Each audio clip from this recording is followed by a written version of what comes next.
In 2.1, we're getting a new boss into the Deadly Assault. It's our first ever physical weak boss, and in this video, I'm gonna give you some tips on how to beat it very easy.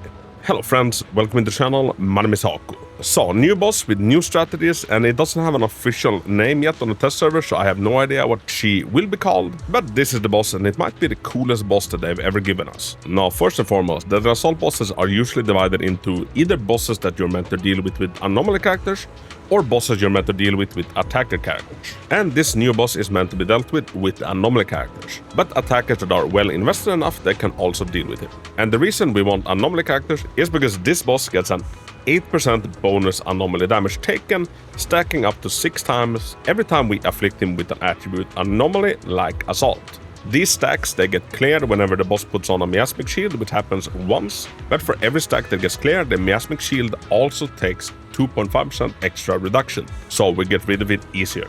Now this boss is weak to physical and ether, so like the best in slot agents to deal with this boss is gonna be Jane Doe, Piper, Alice, Vivian, Nicole, Joshua, and Astra. And the boss is resistant to fire, so maybe let Bernice sit this one out. So this boss fight is actually kinda straightforward if you know what you're doing. If you don't, you might end up struggling a lot on this boss. And this boss has like 3 different phases. In the first phase, it is kinda just simple, you just hammer as much as you can on the boss. The boss have access to some unparryable attacks that will flash red, but it also has a lot of attacks that will flash yellow.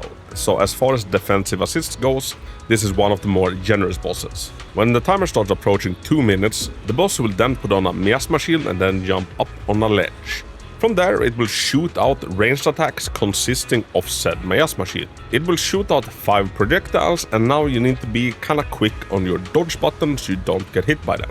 After the projectile has hit the ground, they will create Miasma pools. Now very shortly after this happens, there will be an attack centered on your character, and you will see a ring around your characters that will detonate within 2 seconds.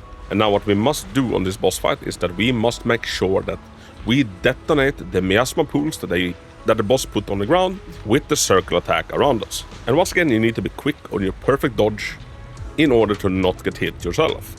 And this is also how you earn the extra points for this boss fight. Detonate at least 5 pools at a time and don't get hit by either detonation or the Miasma pools.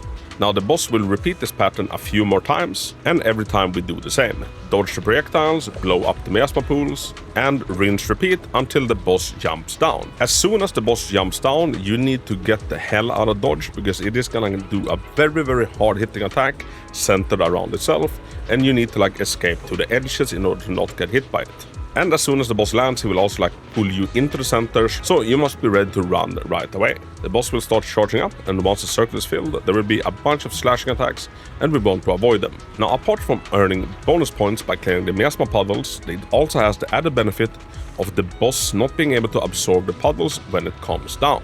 After the attack is done, we can finally start attacking the boss again. If you cleared all of the Miasma pools, the boss's Miasma shield should be down to a quarter of its strength. And remember, when a Miasma shield pops, we get a refund of all of the energy, so now is the time to use all of that energy to quickly get rid of the shield. Once the Miasma shield breaks, the boss will be dazed, you will get a full refund of energy, and chances are you're gonna have all of your ultimates up on all of your characters, so time to unleash hell. The Miasma phase happens only once, and Act 3 is kinda similar to Act 1. The boss will attack like usual. A lot of attacks we can do defensive assist on, but a lot of attacks are also red. And from here on out, it is kinda simple, it's just unload all of the damage that you can on the boss. Overall, I would say that this boss is one of the easy ones, and anomaly agents are incentivized. The hard part about this boss is knowing what to do with the Miasma puddles, because if you just go in, you don't read, you haven't watched this video, you might be a little bit confused as like what you're meant to be doing during that phase. And if we don't get rid of the puddles, well, the boss will basically like refill his entire shield when it comes jumping back down, and it's also hard to move around with a bunch of Miasma puddles on the ground. But take care of the puddles, and it is one of the easier Deadly Assault bosses that we do have. And I, for one, am happy to see something finally where like physical agents gets to shine. So yeah, everybody, 2.1 is soon upon us, and I hope that you're excited. It brings a lot of goodness with it. And if you found the video helpful in any way, feel super free to help me out with a thumbs up and maybe subscribing to the channel. And as always, thank you so very much for watching, have a big hug, and until next time, Hako out.